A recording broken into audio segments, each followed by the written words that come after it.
well, today is very, very hot. But welcome to ZED 101.9 FM, your number one station when it comes to lifestyle discussions, leisure, and business. Today, we're going to have a very interesting and insightful discussion like we did last week. Last week, we spoke about refurbishment. Refurbishment is one of the popular things that most Ghanaians tend to do, and we sought to discuss it thoroughly and kind of bust your bubbles a bit. The bubbles concerning, it's a cheaper option, it's not so expensive, you can just make do with anything.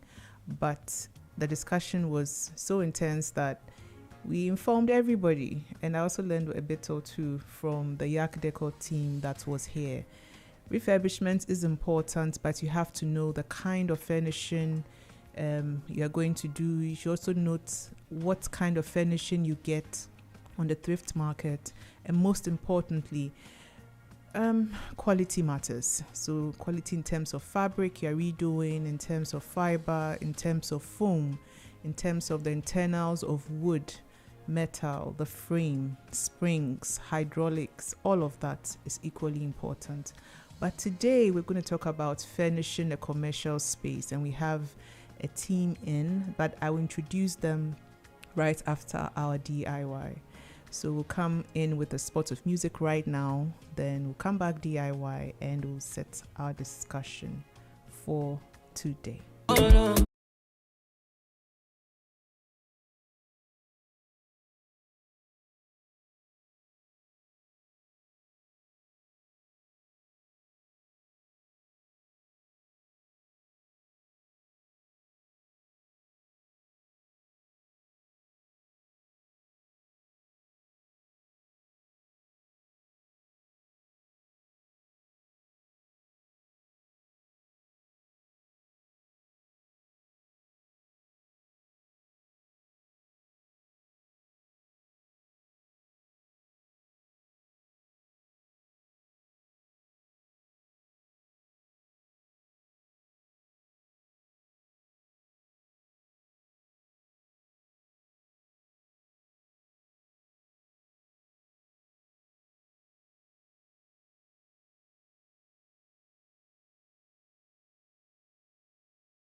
I didn't know the name of the musicians behind the song. It was just now that my DJ told me their names. So it's like Gen Z millennial. I'm so millennial right now. Anyway, so we've done our spot of music, and if you've just joined in, you are listening to ZED Décor Live on ZFM 101.9 FM. This discussion is being streamed live on Facebook and YouTube, and you've just tuned in. Perfect time for our DIY segment. So today's DIY is actually a reminder. We have about 61 days to December 25th. And I always say December is out of the question when it comes to furnishing, because that is the time every artisan you're looking for in this world will tell you, a good artisan that is, you will not even find them. They'll tell you we are on break, we are going to do our things with our family, our friends, some even travel outside the jurisdiction.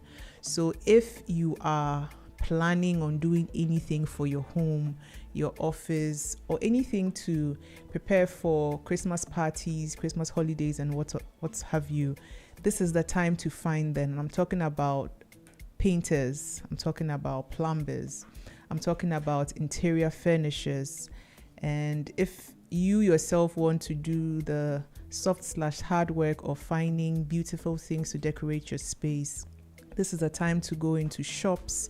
This is a time to surf online. This is a time to have your itinerary, your mood board, like in front of you. Because if you do not do it and you wait till 1st December and you're calling a carpenter and he says, "Madam, I won't do it," don't come on a long rant and say that Ghanaian artisans are lazy. It's you who have wasted your own time. So please, this is a timely reminder from the ZED Décor Live team that you have 61 days left to December 25th. So your mood board of what you want to do to your space should be in your mind's eye right now. I'll be back again with the discussion proper. So another spot of music, please. We're going to start the discussion proper. Today, the discussion will be a bit lengthy because it's a very important topic for me. We're going to do a lot of commercial space hangouts this December, and we're going to do Airbnb. We are going to entertain our friends in hotels and guest houses, and we need to understand how layouts are done. We need to understand the intentional reasoning behind the spaces that we enter. So today I have brought, when they came, they didn't bring us anything, and I'll charge them for that. I have brought two very handsome men. Yes, even if they are married, crowd will still stress them out. Kelvin, that's you. That's me. That's you.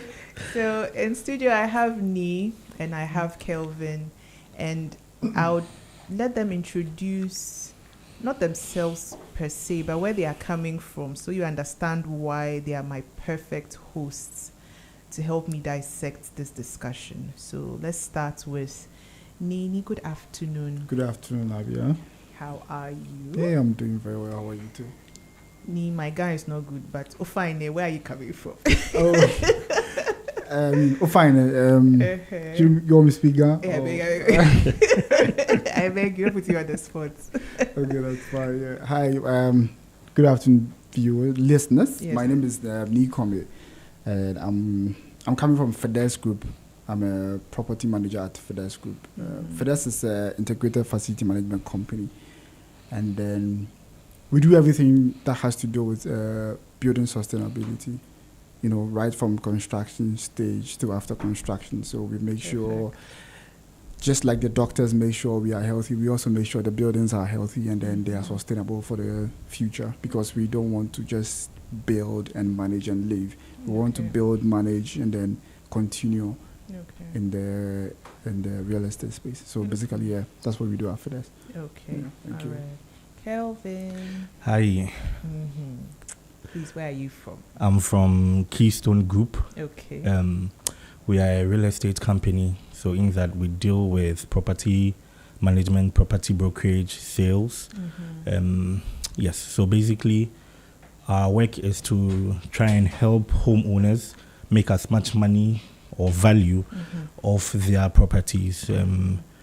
And we try as much as possible to give them a hands-free experience. So usually you would have someone who comes to rent out your property and then leaves you at that, and you are stuck with having to take care of utilities, take care of maintenance and whatnot. So people like us would usually liaise with people like Nee to make sure that internal works, technical stuff is done properly, making sure that the home is kept adequately so that the value of your property is intact or even gets better. But yes, that's basically what we do. Okay. So if you just listened, or just tuned in rather, Kelvin and Nee have given us plenty brofo. Literally what they are saying is that they understand your building from construction stage, right up to the time you step in and habilitate in the building. So it's a good team I have today to discuss this. So let me start with you, Kelvin. Right. Our topic today, you've seen it, right? Yes, I have. Yes, today we're talking about furnishing literally for a commercial space, Right. furniture layout, your basic understanding. How do you understand the topic, please? Okay, so I well, first off, when I saw commercial, I thought of office spaces, you know, shops and whatnot. Exactly. Yeah. So usually commercial layout in this situation would in my first thing that comes to mind would be efficiency. You know, Yes. the efficiency of the space. You know, how well you are using the space, how much you can fit in there Yeah. and still be productive. Yeah. Also looking at it from the perspective of consumption of electricity and whatnot. Yeah, but generally efficiency is the main thing that comes to mind. How to put your furniture in the right place, what kind of spaces to prioritize, and what kind of furniture you should get. Yes. Yeah, to make sure that you are maximizing the space and not, you know, having too much waste of space or waste of resources within the commercial space, basically. You've answered the question for us. In depth. In depth, this one. In depth. What about you, Neil? How do Yeah, you I mean, understand? Just to add a little to what Yeah. Kevin said, you know, basically we are looking at commercial spaces, and I mean, looking at where we are coming from, commercial spaces has to do with, we are looking at shops, Yes. we are looking at shopping centers, we are looking Yes. at warehouses, Yes. Right. and all those spaces that needs to be habited or for commercial purposes. Yeah, so I mean that's our take on the topic for today. Okay. Then it comes to the main thing. What are we doing wrong? What have you seen that we are doing wrong?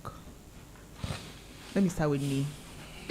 For our commercial spaces, you can see that I think most times it's not tailor-made. When I say tailor-made, it's not too specific, you know, setting.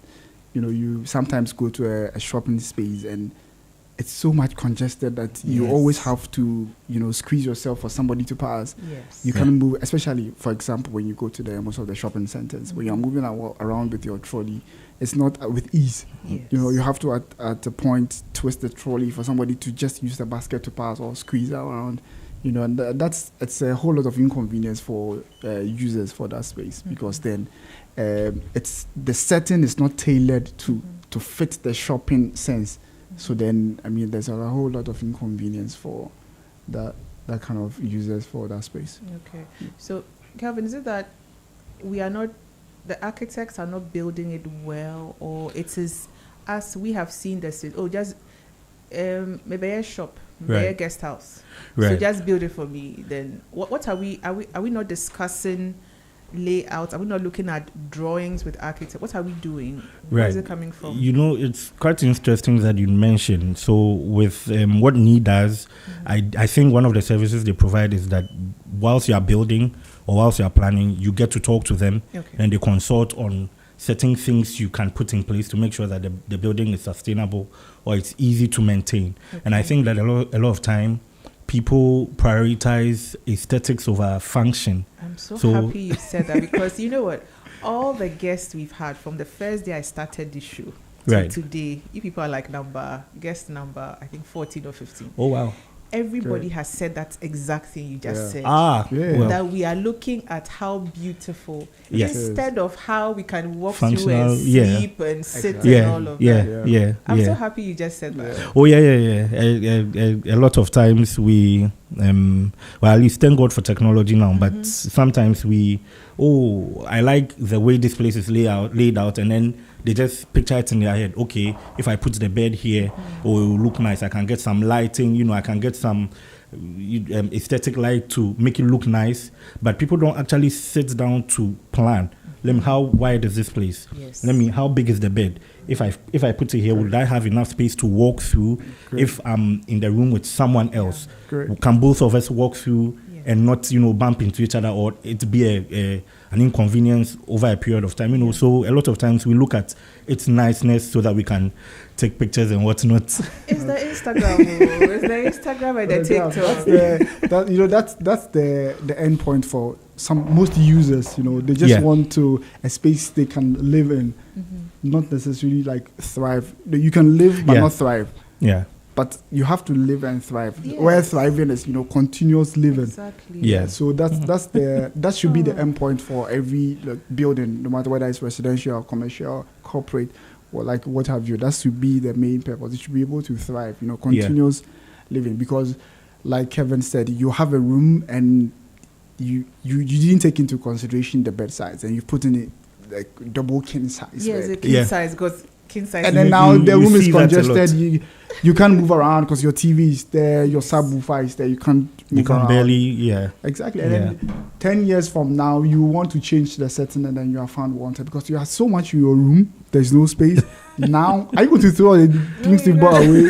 You see, so it should be considered. Those are the things that people don't consider when they are, finishing their space, regardless of what kind of space that they want to do. The functionality is not there. It's always about the aesthetics, and then the finishing looks that, when people come to my shop, your shop is nice, I like the look, but is it functional for you? Is it functional for me? Is it functional for it looks DB-ish person? Yeah, that is it. They want to make you look like something they saw in a movie, you know. Very bougie. That's the word, I would dare say that a lot, sometimes, well, it might not be significant, but I think that one of the contributing factors to someone enjoying their job is the space they work in. Yeah. So even when you look at some of these multinationals, the tech companies, and you see the kind of offices they have, it's very functional. Yeah. You have a space for meditation. You have a separate space where you eat, and it's huge. You have somewhere where you relax and whatnot. You have a place dedicated to work, so you know when you are there, it's work and whatever. So when you are going to work, you are happy to go to work. Even if you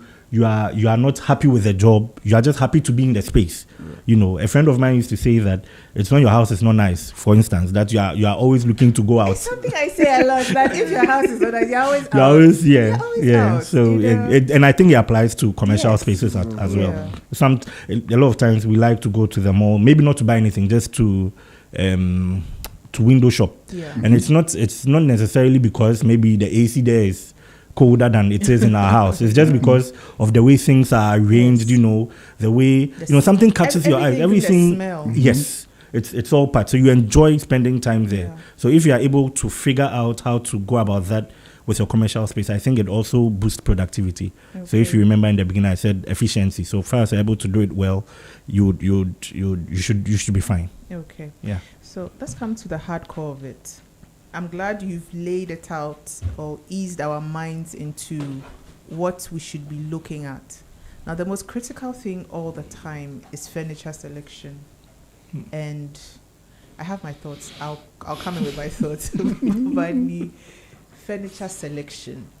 Is it a bit different from home furniture selection and commercial space selection, and why? I want people to understand that point. Please, why? So, in the commercial space, there isn't much difference between the two. Okay. Because at the end of the day, the furniture, like the furniture set that you are putting up, it has to be flexible. Flexible in the sense that when you intend to reorient your space, you should be able to use that same furniture set to reorient your space, not necessarily adding a lot or taking out a lot from it. It should be that functional for you to be able to. Like, for instance, this space this is a commercial space because then a lot of people use this space. So now you want to add extra desk or something, or you have to change the microphone settings. So it should be such that it should be, easily detachable. Like your microphones, they are easily detachable. You can move them to the far end, far right, and you still have a walkable space for everybody. And then at the end of the day, the aesthetics is still maintained. Okay. That you don't have to make a lot of changes or anything. So your furniture selection should be shut that it should be very flexible. Okay. And it should be very functional as well. You can't bring something that's static and become a white elephant, and you can't use it for anything else other than its one purpose, and then that's it. Okay. Then it becomes less of a function for a space. So like the flexibility and the functionality of your furniture is very important. Okay. Kelvin, when it comes to furniture selection, I've seen that even the kind of fabrics for the kind of chairs is a bit different. We call them performance fabrics now because or manufacturers have imagined that lots of people come in, people will sit. You can't control how people will behave. Why is it that we in Ghana, we are not highlighting that? Why is that we just choose anything? What I know there's money, but your thoughts on that? Well, everything is based on knowledge. Okay. right? So in Western countries, they've done enough research. They've had enough resources to be able to put into research to know what kind of furniture works for what kind of space, to know what kind of materials will do well in a certain space over a period of time and whatnot. It's just a lack of knowledge. It's in its most fundamental form. Because when you go to office, and not to slight anyone, when you go to offices of a small Ghanaian company and you look at the kind of furniture they have there, and then you go to a multinational here also in Ghana, and you look at the kind of furniture, you look at the kind of electronics, you look at the way even the sockets are laid out in certain places, you would realize that, okay, whomever did this put a lot of thought into it, because they probably took that idea from where they were coming from and then implemented it here, and it works well. So it's just, it's sometimes it's not just the money, it's also the lack of knowledge, you know. It's generally that's. You know, as both of you were talking, it just, an article I saw 2 days ago, the chairman for this bank, JP Morgan Chase, they've just opened their headquarters in New York. Right. And it's worth $3 billion. And he said the reason why he took his time to work on that project was he was tired of hearing people saying, I'm working remotely, I'm working from home. Now he wanted people to come into work and enjoy the space. Right. So to the point where the entire space even has, once you enter, you can even tune in your lights to suit, if you want to sleep but you're still working, you can set the lights to that kind of ambience for you. 19-course restaurant, whatever. You don't have to even get up from your desk.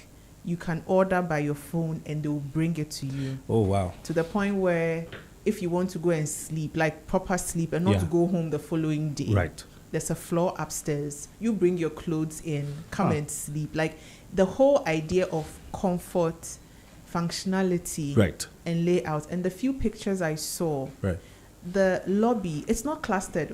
It's just a few with a lot of green. Open space. There's a similar building of that. So it's one of the world's greenest building. Okay. It's called it's in the Netherlands. It's called the Dutch Edge. Okay. And it has the same setting like you are talking about. You know, it's a very open space.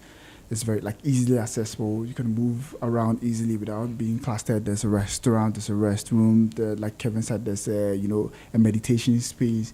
You know, all these kind of things to make the place functional and also inhabitable for people to. So what do we do? Because as I'm just doing a mental thing about our offices. I'm like, so. What do we do? I think that it would be good to, especially since it's a business, it's a commercial entity, it would be good to plan long term. And in wanting to plan long term, you should talk to the right people. So someone who has experience with, layout planning, has experience with interior decor, not just, residential interior decor, but commercial interior decor. And then think about it for first thing, like Nii said, flexibility. Think about it for longevity and then functionality. I think once you have these three things in place as the foundations of your thought, you should be able to come up with something that works well. And then do a lot of research. It's very, very helpful. Do a lot of research. I had a client who had bought a new house and was trying to figure out what TV size to get. Felt like he should get maybe an 80-inch. But then we looked at the size of the living room. We looked at how much space we wanted behind his sofa where you could walk. Then we figured that, okay, there's a measurement for how the distance from your TV to your seat, and then the size. So then we had to go online, look at what the correct measurements were, and then that's informed even what we get. Is so important. Exactly. We don't know. We just it's even so exactly. Then you just paste it on the wall, and then So I mean, that's something that you should you do, and it's the information is there. So you need to talk to people who are experts in the field, and then figure something out. So sometimes you take someone to see something, a commercial space or even a residential space, and the thing is good. You the one renting knows the thing is good. It meets what they said they want. And they go and they're like, oh, I'm not sure this works because I don't think we can fit this here. So then you based on experience, you tell them, if you did this like this, you put this here, you put this here, you would have enough space to do this. And it's true. It's true. Simply because they had something in mind, a certain aesthetics, but once you are able to let them see how it meets the functionality and everything, then they get the picture. So sometimes people have one idea, but then they need someone to guide them on how to implement those ideas, and you should be fine. Okay. Yeah. So, give us this one, I'm going to put you on the spot. Diamond in the City. Walk us through how, I don't want to say how functional it is, but if I am walking from the car park lobby to any of the rooms, with what we just discussed, how is the layout, how is the function? So when you come to, first off, Diamond is a city. Diamond in the City. It's an improvement. Bougie. It's an improvement. It's an improvement of the.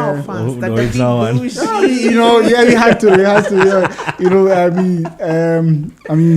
The accolades goes to our developers, like the Acacia build. They put up that wonderful edifice called the Diamond in the City, and it was an improvement of the baby project that was the Pearl in the City.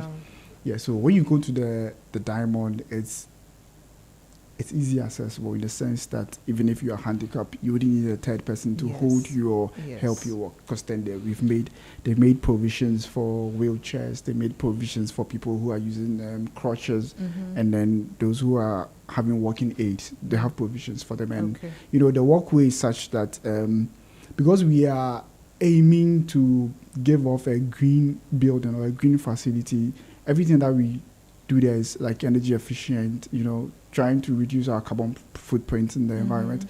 So when you go to the Diamond City, you are even walking on the lobby, no matter the time of the day, there is a sort of a guard light on the lobby floor that lights up whilst we are walking, so that you can see where you are going, like no matter what your disability is.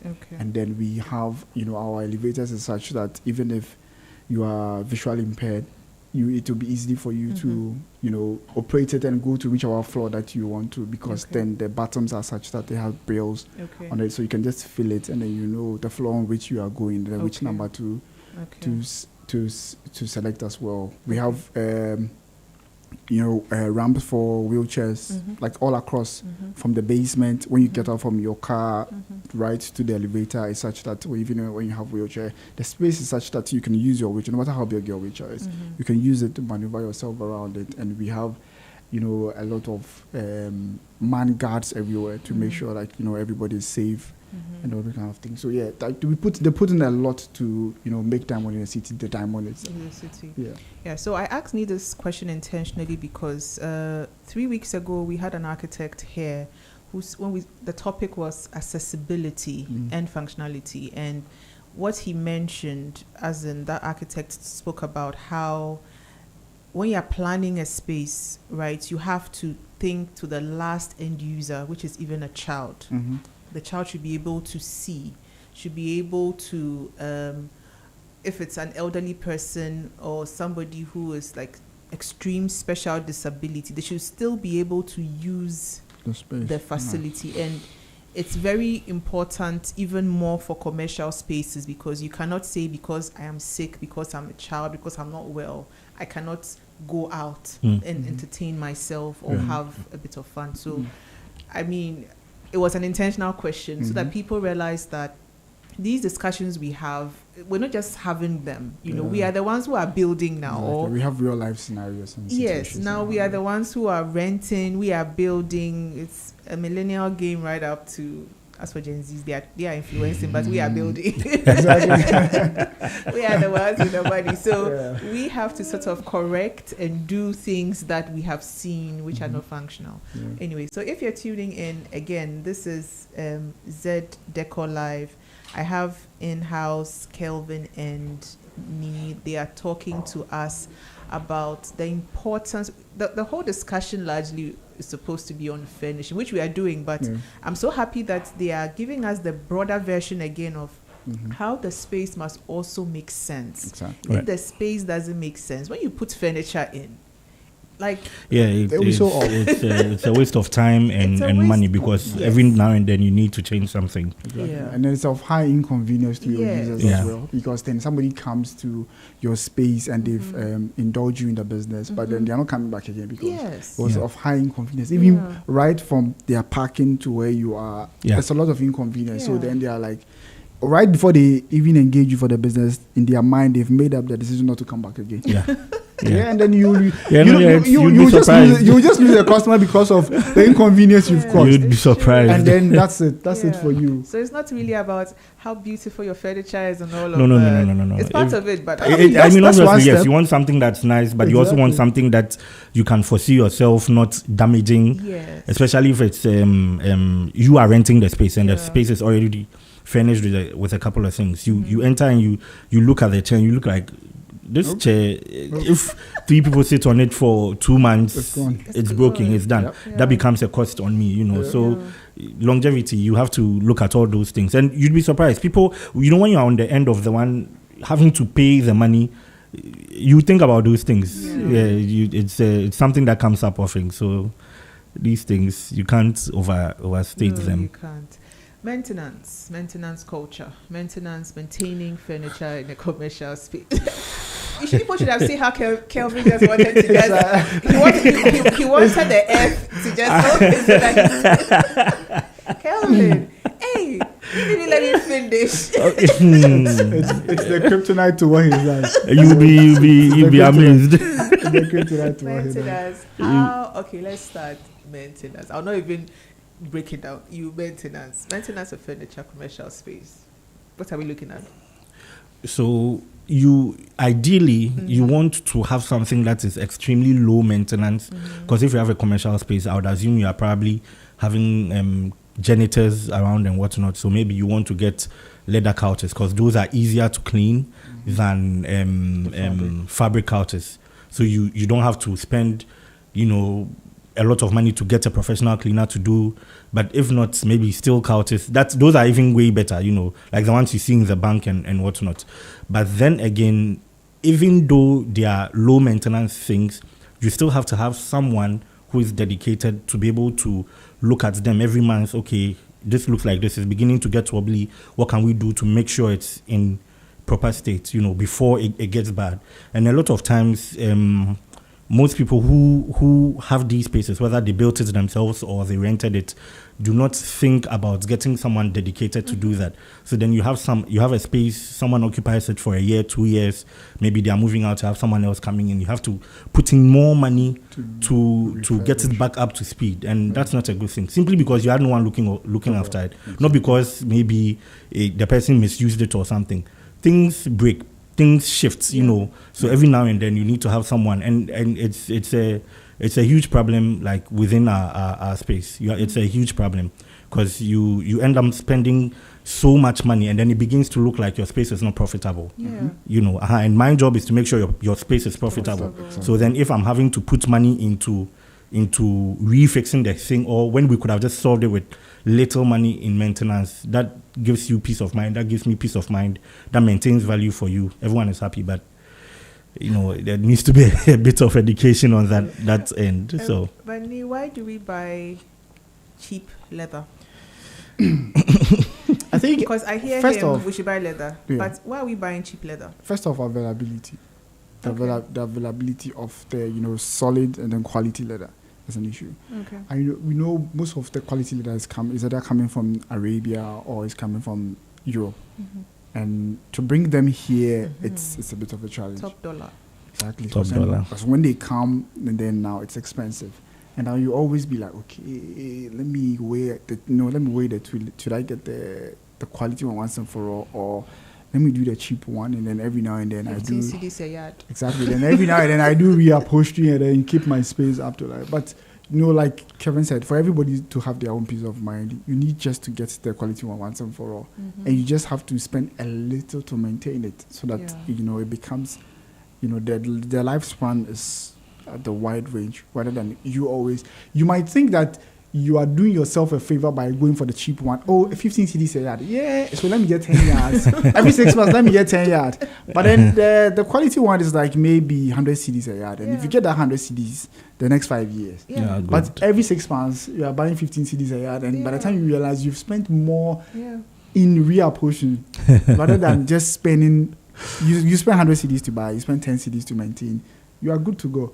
And you know the annoying thing about the cheap leather, it always tears in the middle. So if you use it for a sofa or a couch, it's in the middle that it begins. So then it means and that gives leather a bad rap. So most people think leather couches are bad. But when you have a quality one, it stays for years, 10 years, and nothing happens to it. Just get some good leather polish and you should be fine. Exactly. And regardless of the temperature too, you know, because of the spaces that we occupy, the temperature is always cold, extremely cold, extremely warm, extremely cold. And if you have a good leather, it should be able to withstand these expansions, because you know at a point it will expand, it will contract. A good leather should be able to withstand that. But then if you have the bad one, that's when it expands and then the temperature changes and it contracts, then it becomes wobbly, and then as if 10 people are sat on it. Cracks. Exactly. Then if you're there are creases, cracks, you know, on top of everywhere. Then you'll be like, there's some toy into you. You find yourself wanted. So I mean, first off, the availability is an issue. You know how readily available it is on the market, and also and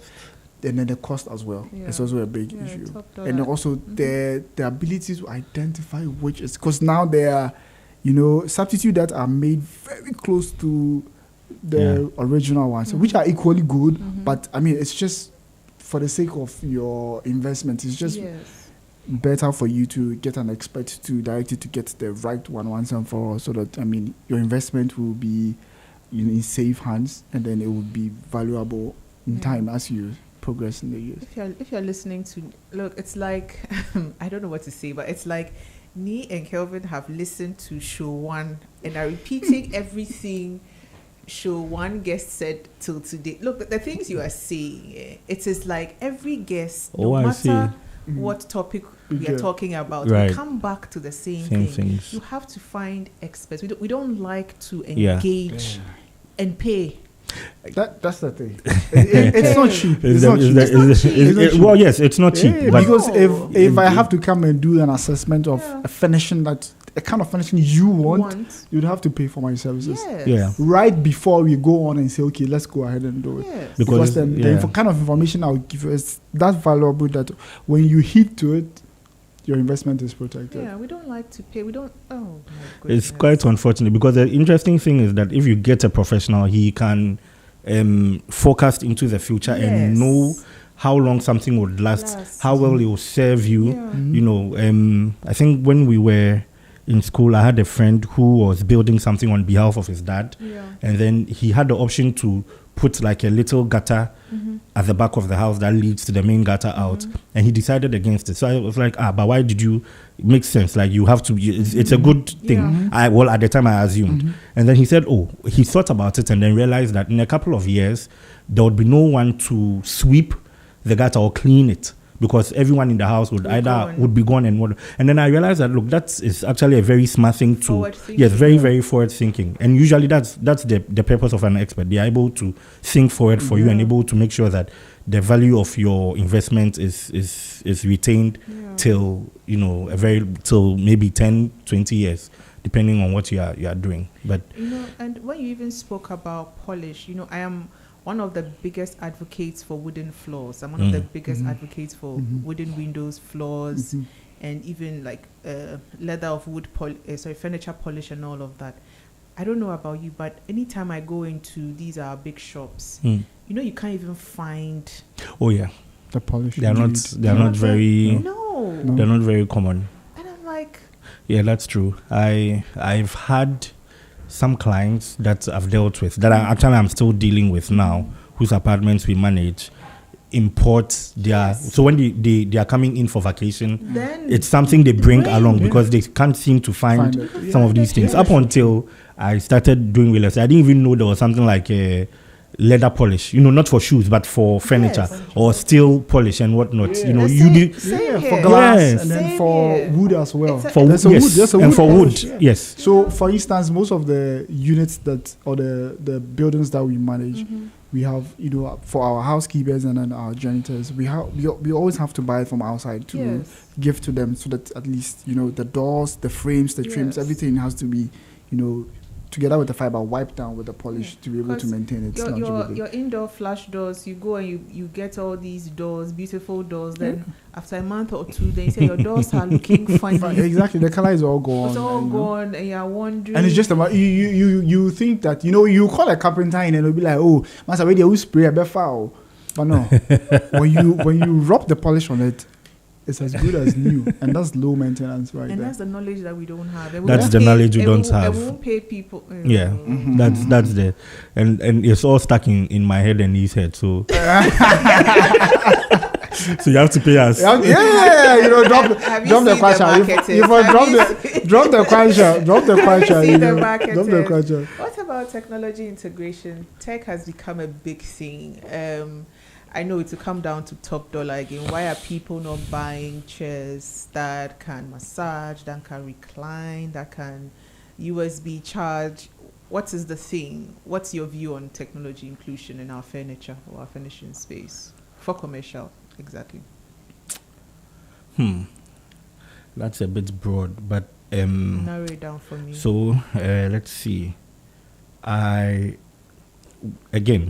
Usually you would want to consult with someone before, building, or whilst you are building, before you begin to furnish and whatnot. Okay. And they can inform you as to how to go about wiring your space. Because they would know that, okay, maybe you want this table here, and you don't want your sockets to be too far away.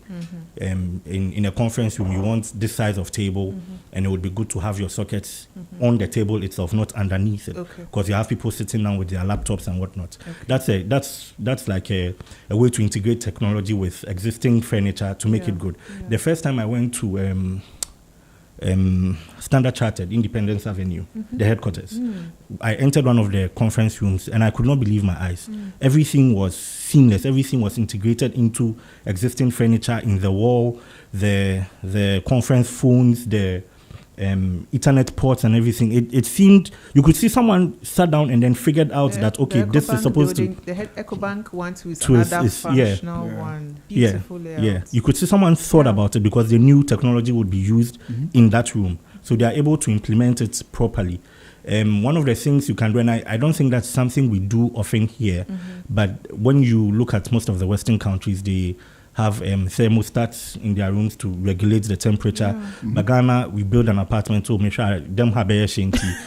Let's put an AC here, and then we choose wrong horsepower. And we choose wrong. Yes, very wrong. Very. So you didn't talk to anyone. Exactly. You end up probably spending more using more electricity than you should.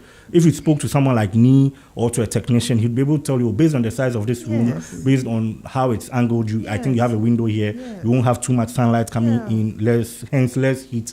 A 1.5 would be good for you. So you miss out on efficiency, and then your cost for electricity goes high. Yeah, a lot of times when we talk about technology, we are thinking about something futuristic. We want. It's just the basic things. Exactly. Being able to implement it in a manner that helps you in the long term. Obviously, there are far more futuristic stuff. Smart hubs, smart cameras, and whatnot. Those are good. But then if you want to make good use of the technology, it would also be good to look at even things as basic as sockets and where you place them.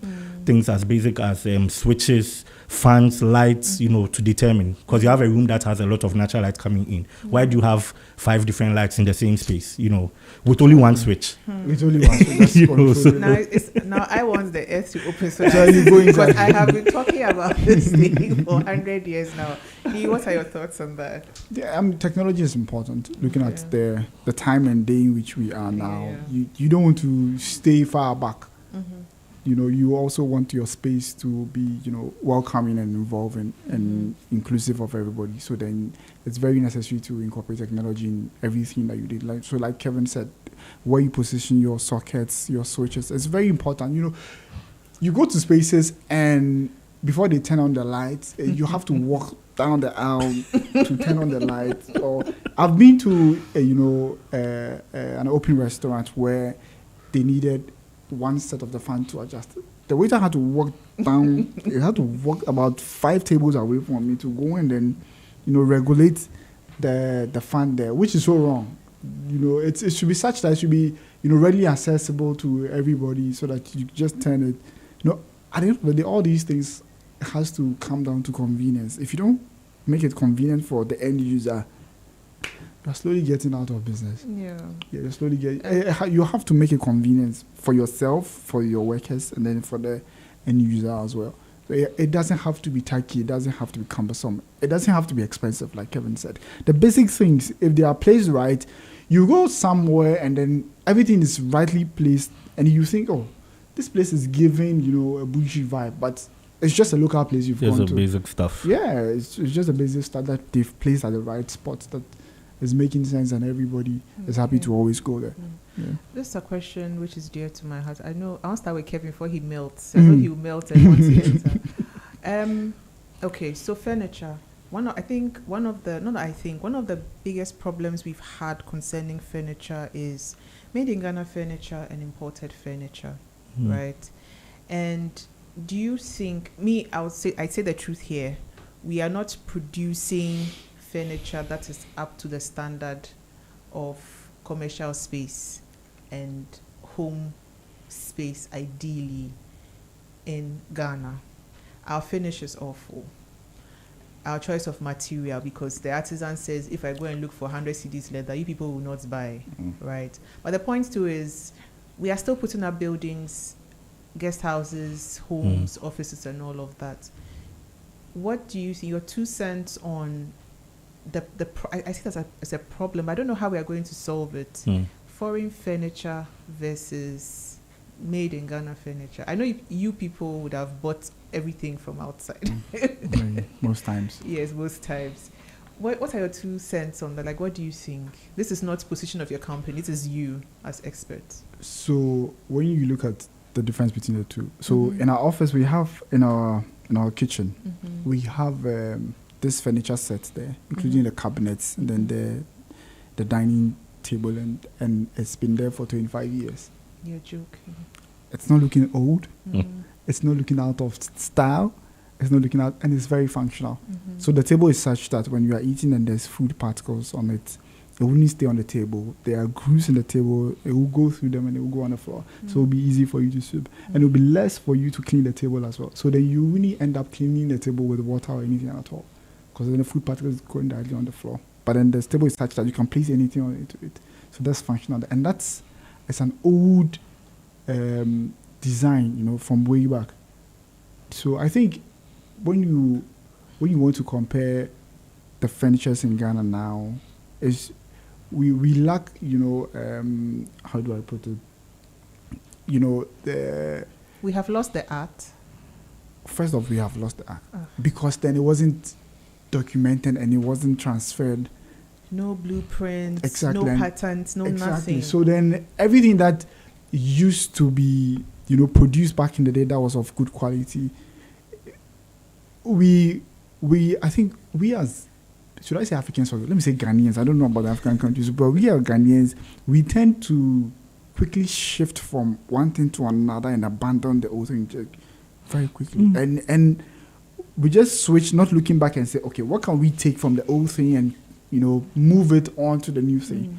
When a new thing comes, we just switch it and we are gone. So then there is no proper documentation of things that has been done from the past, and there is no transfer of knowledge in that sense. Like that. So then everybody who is trying to do the new thing is not thinking about, how did we used to do it back then? So let me take something from there, incorporate it into the new style, and still make it durable, functional, and less costly, and aesthetic too. Yeah. So then we are just looking at, we now. Yes.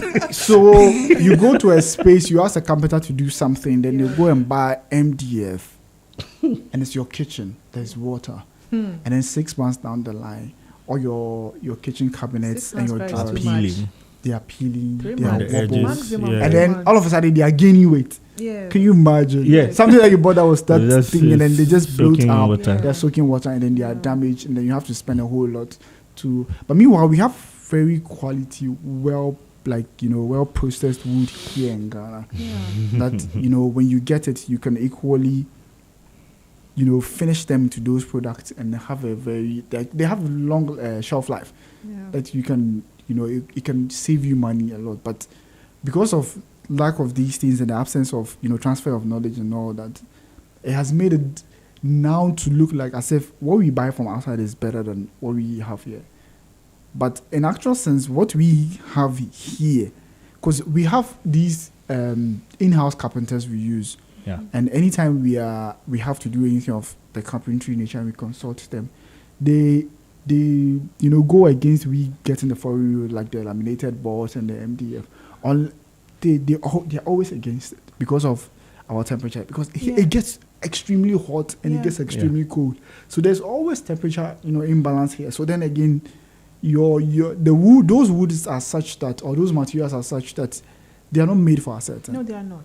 Yeah. No, At all. They are made for the colder regions, and they will stay there 100 years. And you go to somebody's house for the 25 years, and they've had laminated boards and MDF boards, and nothing has happened to them. But if you bring it here, even if it's hot, your room is, sweating. So then by the time you come, your kitchen is wet or something. Not because you have an AC on or there's a leak pipe or something. Humidity. The engine is coming off. Because there's too much heat. So then it has affected the bonding agent that's between it. So then you come, and then we have this townhouse, and when you go to the kitchen, the kitchen cabinets, the drawers, all the edges are off. And now we have to take everything off to spend a ton of money and then redo all the edging. Just because then they wanted that kind of wood material, so then that's it. Meanwhile, if we had constructed it with something local, something that's within our environment, we wouldn't have faced that issue, and then we would have produced something that will last longer. And then all we need is a wood polish, and it will be good to go every now and then. So basically, the absence of transfer of knowledge has made it look as if made in Ghana products are not worth fitting in this industry, but in actual sense, made in Ghana products are what we should rather be using to, furnish our spaces and our offices and all that. Your thoughts, Kelvin, before we run away? Right. I think that to an extent, there's a lack of excellence in a number of our artisans, because and the thing is that we have the resources. We have really good wood. I have some homeowners who don't buy their TV consoles. They don't buy any of that from any of these foreign shops. They have someone make it in Ghana, and they come with red wood. Wood where the table is small, but you need two hands to carry the table. Very durable. Coffee tables you buy in shops, you can just flip it one hand. Of mahogany is beautiful. Yeah, it has that finished pattern that you wouldn't get. You wouldn't get the wood. So beautiful. And it's heavy, so this is like really good wood. We had one where we left it out in the sun on a balcony for like a year. I come back and it's just dirty. You wipe it off and the wood is still good. It's not bloated. It doesn't have any water damage or anything. Meanwhile, it was raining on this thing for a whole year. So I think that's one of the things, because we have the resources. But the other thing is that because we lack excellence, people feel the need to buy from somewhere. Because the truth is this: when you look at some of the things that furniture that comes from outside, it's nice. It's well made. But if you have a carpenter who is very good at his job and you have very good wood, you're able to get them to make something really good. So I had a friend who I went to his house. I saw something like a study desk, looked like a pyramid, really nice. And I always thought, he probably bought it from a furniture shop. He said, no, he had his carpenter. He checked on Pinterest, saw the design, liked it, had his carpenter do it. The guy did a really good job. So since then, every time I recommend him to other people, and then every time they come back with like really good feedback, because it was good using good wood. The skill is there. It's not like we can't produce it. It's just we don't have a lot of good carpenters like that, and sometimes the money is a thing, or even us, we are lacking excellence in knowing what is good. So it's a mixture of all these things. So when you're having fun in a discussion, then the time goes away. This has been like a good gossip on furniture and layouts and all of that. If you missed it, you can go back onto Facebook. This episode is going to be shown, or would be posted on the Facebook page of ZED 101.9 on Sunday, this particular Sunday at 5 p.m. the discussion will be had, and we played at 5 p.m. So you can listen to Kevin and listen to Nee. And during the week, next week also, there'll be short snippets. The production team will take the insightful bits and pieces of Nee and Kelvin and like short videos on TikTok, on YouTube, so that the conversation is not lost. And I would definitely bring them back, because this discussion there are so many facets to it, and we'll have to break it down again, right? Yeah, so definitely. I want to say a big thank you to you two for coming. The information has been insightful. And to my listeners, or to our listeners, thank you for tuning in. And same time next week, but 5 p.m. on Sunday. And if you want to go back, YouTube and Facebook later in the day. All right. So thank you. Yeah, thank you for having us. Okay. Thank you so much for Next having time, us. It bring was us very cake nice and stop to that. have you to be here.